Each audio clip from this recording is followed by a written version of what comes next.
And of course, like when we get that one scene with Spider-Man webbing up a car thief, even in a nutsack, that's just so Yeah. funny. And Yeah.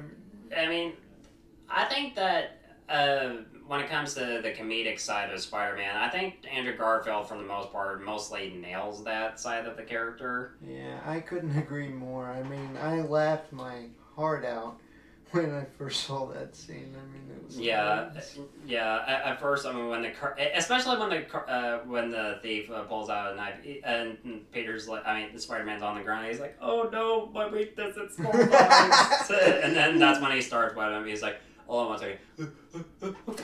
Yeah, I mean, really. And right before that, they're in the car, and he goes, "In the future, and if you're gonna steal cars, don't dress like a car thief, man." And he goes, "Who are you? Are you a cop?" And he goes, "Really? You seriously think I'm a cop? Cop in a skin-tight red and blue suit, man?" Peter never really finds Uncle Ben's killer in this series, mostly because I mean, uh, the only major description that they got on him is that he had a star tattoo on his left hand. Mm-hmm. I mean, you mentioned that he like going. I mean, he was just. I mean, he looked for. I mean, he caught people who looked like him, but it just never found the right guy. Yeah, But I've always found it to just. I mean, the montage was good, but it just like it just never really. It just wasn't finished for me. right after that, we jump straight to when Connors is showing the results of him and Peter's work to one of his superiors who's trying to save Norman Osborn, who's apparently dying of a disease. Yeah, we never see Norman Osborn in this film, but we get like a small cameo of him in the sequel. Connors tells them the results, and he used lizard DNA on Freddy, one of their three-legged mouse, to regrow his lost limb. But this one character played by Irfan Khan wants to like go. I mean, he wants to start human trials because, like you mentioned before, Norman Osborn is dying, and of course Connors he refuses to like go through human trials. So I mean, he decided to take a vial of the serum and test it on himself, and of course he regrows his arm, and this begins. This begins his eventual transformation into the lizard. But before, like, I mean, we see him fully as the lizard. I mean, we get this like one scene where Peter visits Gwen and his family, and I really like Captain George Stacy in this film, who's played by Dennis Leary. And at first, I mean, he's completely against Spider-Man because, I mean, he views him as a vigilante.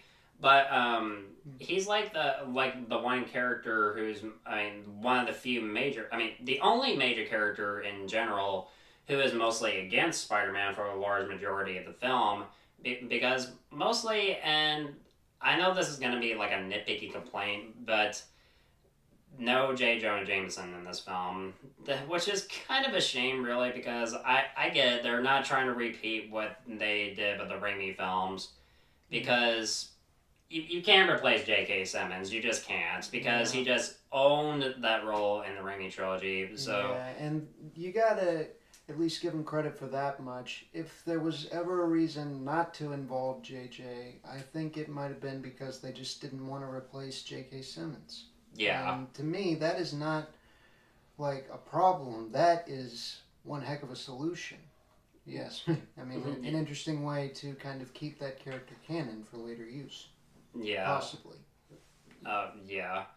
So I like how like Peter reveals to Gwen that he's Spider-Man, and it's a pretty good reveal by using his web shooter to just pull him over to her, and then they start making out. Yeah, I mean, he just like was at a loss for words, and she was about to leave, but he uses the web shooter to stop her from leaving, and after that, it's just beautiful, little spontaneous, but nevertheless, good moment in the film. Yeah.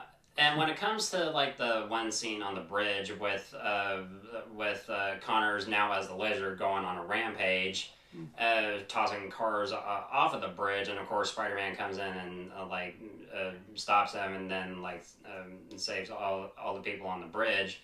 Uh, when it comes to like this one scene, just trying to save a kid, I mean, who's still like trapped in one of the cars, he tries to try not to scare the kid, because I mean at first he has to like persuade him. I mean, because I mean at first he takes his mask off, gives it to the kid, and I mean of course he eventually saves the kid, and his father, I mean, who eventually supports him later in the film, which I mean with that one crane scene, which I've always did like, and I kind of like uh, this one scene entirely kind of like helps Peter eventually like lead to him doing more heroic deeds in later films.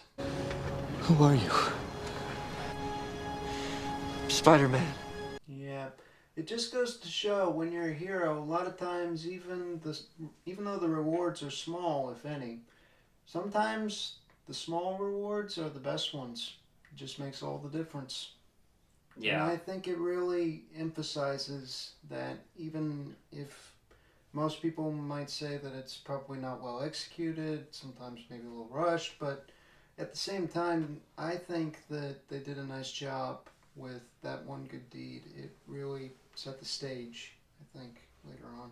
Yeah, it definitely did. So of course Peter finds out that Connors is the Lizard, and we get this like one suspenseful moment of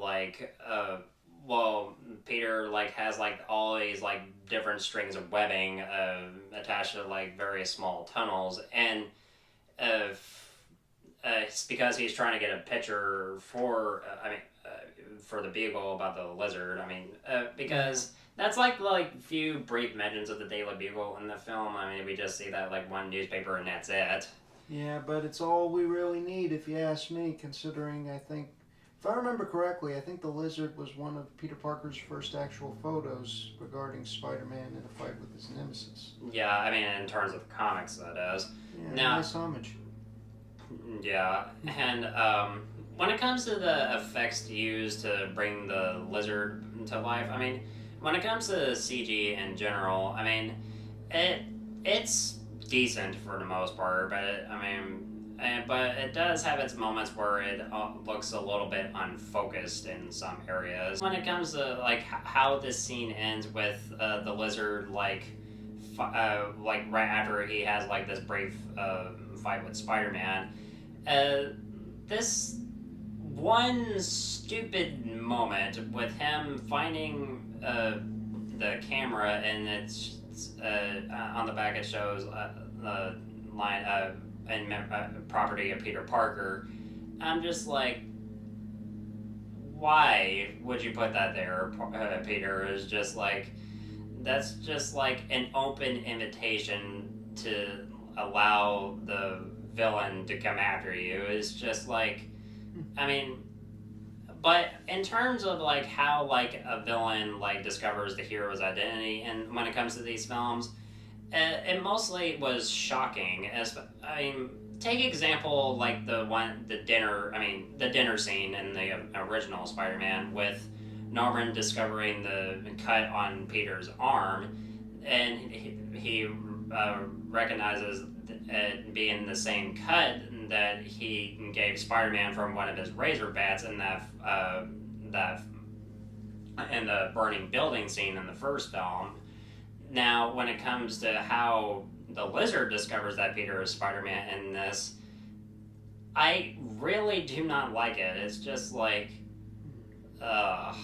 this just no, that's just unacceptable for me. Another thing to consider here is that when people start out as Spider-Man in both comics, movies, and video games, they're new to this thing, so they tend to make a few mistakes. I mean, this is the first real villain, that is, that Peter actually goes up against in this saga, and, you know, he's got a lot to learn. So he makes a few mistakes, and I guess he forgot to get his camera back after being, like, sent down the sewer by the Lizard, but it really wasn't Peter's fault that he discovered it. It was more like because one of the webbing strings that was part of the web they were fighting on got stuck on Lizard, and he wanted to get it off, but it accidentally made the camera activate, and that's kind of how he figured it out. But normally, even though it does say property of Peter Parker on the back, that's the case with just about any personal item, and usually in most trilogies, or just in general, bad guys never get their hands on it. A lot of times, maybe this is the one time where that does happen, but it does make for an interesting turn of events, all things considered. When it comes to the scene with Spider-Man and the Lizard fighting again, this time at the high school, I really like how most of it turns out, and especially with Gwen actually doing something and not just being the damsel in distress. I mean, actually helping Peter out. She did help, I think it's safe to say, a little, but the overall fight scene itself I thought was pretty good in terms of both stunts, aerodynamics, and a little comedic side, because there's this one scene where Peter's got a hold of the Lizard's tail, and after webbing up his mouth because he doesn't want to talk, he goes, "Don't," and then he keeps on hitting him to lockers, and he goes, "Make me have to hurt you," and then he accidentally ends up ripping off his tail. Yeah, I think Lizard let go of that on purpose to get rid of him, but right after that, Gwen shows up with a trophy and hits Lizard on the back of the head, which of course does nothing, but it at least gets his attention away from him. It's very, very interesting because it's like Peter's actually using the full extent of his powers to trap the Lizard. He encases him in a web cocoon and starts crawling all over it to make sure he stays in place. Pretty much like an actual spider, which is pretty creative. And then right after that, he webs up some more stuff straight to the ceiling to keep him in place. And this really leads to what is easily one of my favorite Stanley cameos, and may this great man rest in peace. Amen to that. Yeah, I mean, just him wearing headphones, just listening to classic music while Spider-Man and the Lizard are fighting in the library, and being completely oblivious to everything that's going on. That's just so hilarious. Yeah, there's even that once moment where they're trashing everything around and Lizard tries to throw a table at Spider-Man. And then he catches it with his web at the last second. It was hilarious. It really was. I mean, Stanley, you were the best, and may you rest in peace. So Peter discovers Connors' plan to infect the city with his Lizard formula using the Ganali device. Disperses some type of cloud in the air and can spread throughout an entire city. Yeah. And for the most part, how this plan is explained. When he finds Connors' lab in the sewer, this video gives us a little bit too much of exposition. How Connors views the world as weak and wants to make a human being stronger by making them lizard creatures like himself. It's a little out there at times. I agree with that, but from Connors' viewpoint, the most he was trying to do was help people. I guess in his crazed state, or maybe because he was talking to the Lizard so much inside his head. Because he has sort of that Jekyll and Hyde inside of him, but he doesn't it's not really well explored as it was with Norman Osborn as the Green Goblin in the Sam Raimi films, because I think mostly Willem Dafoe, when it came to that one, especially that one scene with him talking to his darker side in the mirror, that's just I think he just really nailed that. Yeah, and Connors does a nice job himself when you keep hearing this voice inside his head that's trying to tell him what to do. But a lot of times I thought that it was very interesting what he was trying to do. With the Ganali device, the idea was the machine itself was designed to basically dispense cures. Because if you were to load it up with an antidote of something, say polio, it would disperse straight into the clouds and could spread as far as even an entire city. So theoretically, you could cure polio in an afternoon. But if the device was loaded with a toxin or anything, there was, it could kill like God knows how many people. And there wouldn't be too much of a reason or way to get out of it.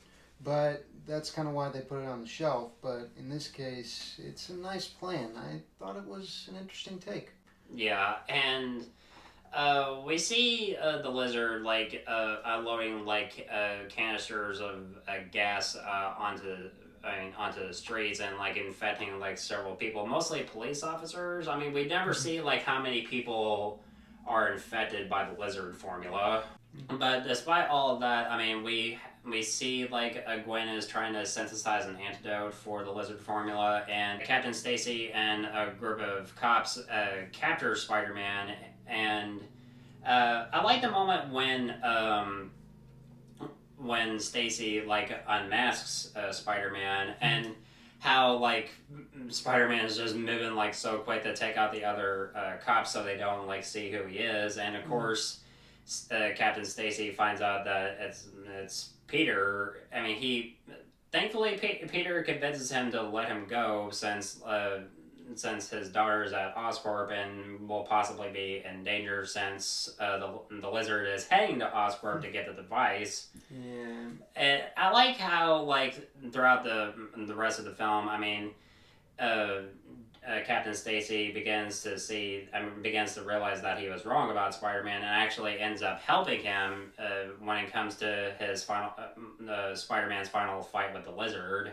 Mm-hmm. And when it comes to like the cranes moment, I really like it, and I like how it's mostly shot pretty well, and it gives off one of those leap of faith moments, because mostly every Spider-Man has like their own little leap of faith. I mean, mostly my personal favorite, mostly being Into the Spider-Verse, which we'll eventually talk about, which, I've already done a review for Into the Spider-Verse, but I definitely want to go into more detail for that in the future. Yeah, it really shows, like everyone, that they know Spider-Man is in trouble, and the people of New York want to help him. They give him a straight shot, and Peter does a little webbing on his wound, and then he literally takes a leap of faith trying to catch the cranes. He slips for a second, and then he falls straight out, but then he catches another crane piloted by Jack's dad, who basically helps him out. He recovers for a sec and then just swings straight to the other end. It's mostly shot pretty well, that one sequence, Yeah, James Homer, you may not be Sam Raimi's level of inspirational music, but that one scene I give you complete props for in every regard. Way to go, bud. Yeah, because when it comes to the score itself, I like it, but not as it's a good score. That's not to say that I don't like the score, but it just, it doesn't have, mostly the nostalgia factor that I mostly have for Danny Elfman's work on Spider-Man 1 and 2, or even Christopher Young's work on Spider-Man 3. Yeah, but, everyone has their different levels, so it really just all depends, but at the same time, they all try to work in a good way.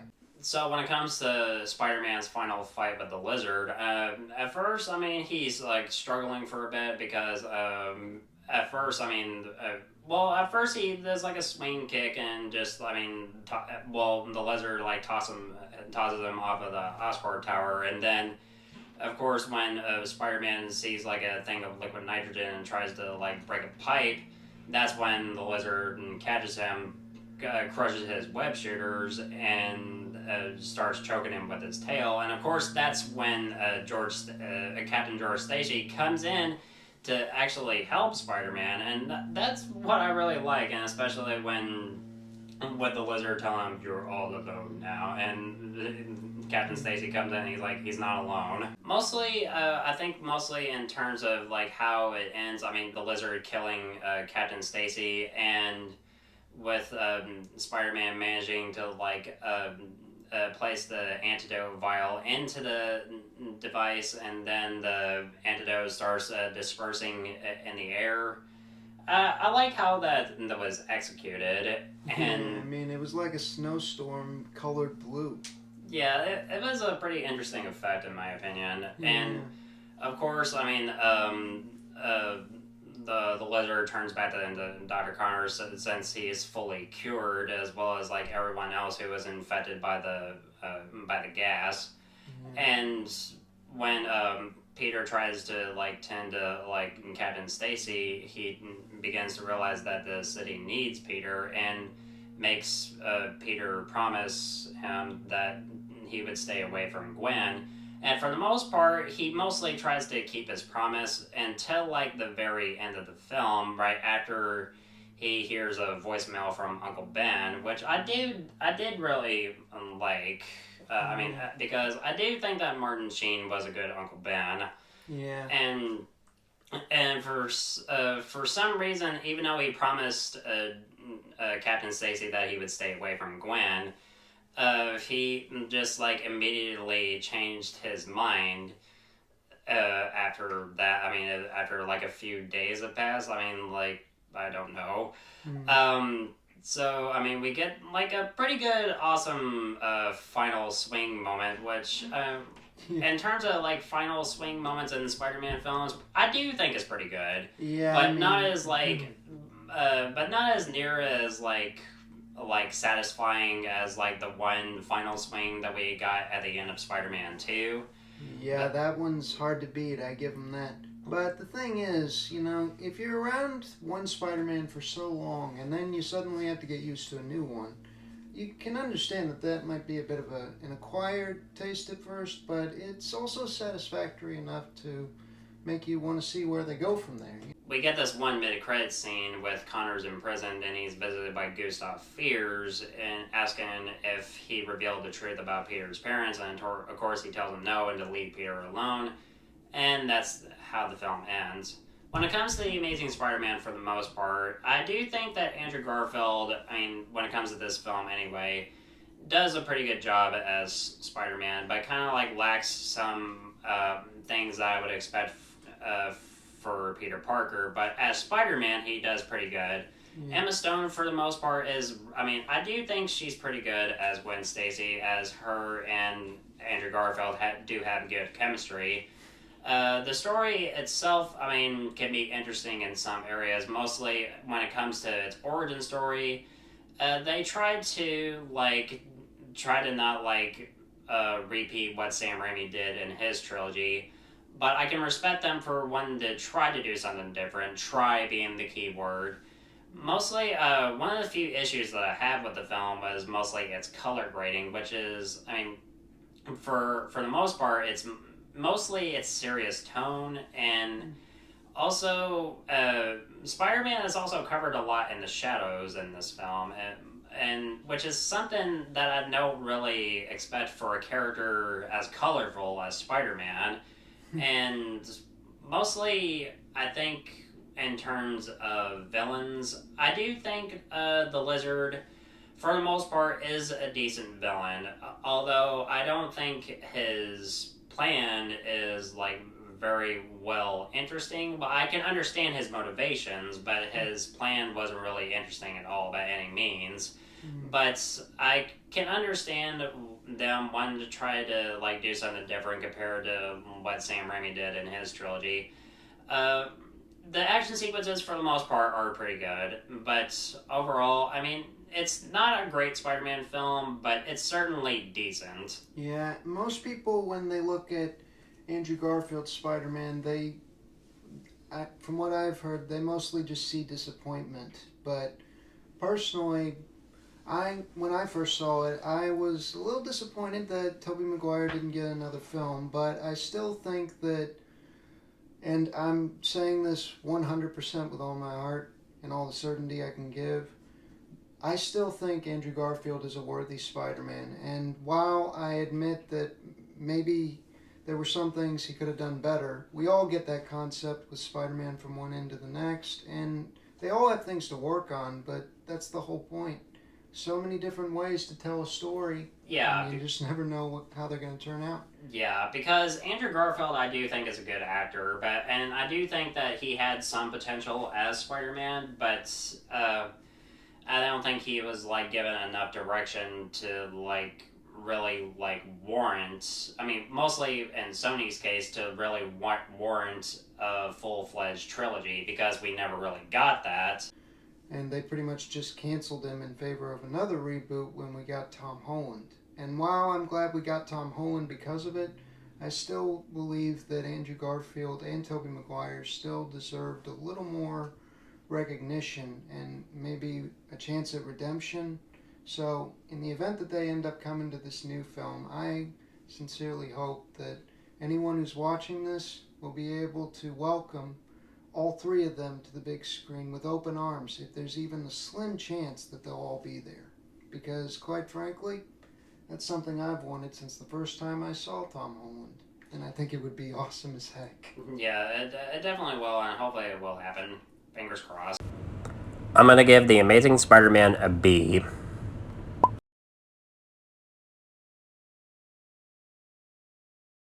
So what y'all think about the film? Let me know in the comments below, and thank you, Cameron, as always, for supporting me for these Spider-Man videos, and honestly, I couldn't have done them without you. Of course, bud. Anytime, any day. At the same time, I'm just real glad that you probably see a new side to Andrew Garfield, and I'm honored to be on this channel. I really think it's a nice way to, like, just both help you out and kind of share what I know about Spider-Man with anyone who can see it. Oh, absolutely. And guys, thank you so much as always for watching. Look forward to our review for The Amazing Spider-Man 2 really soon. And as always, if you want to know my thoughts on old or new films, of course, you know where to find me.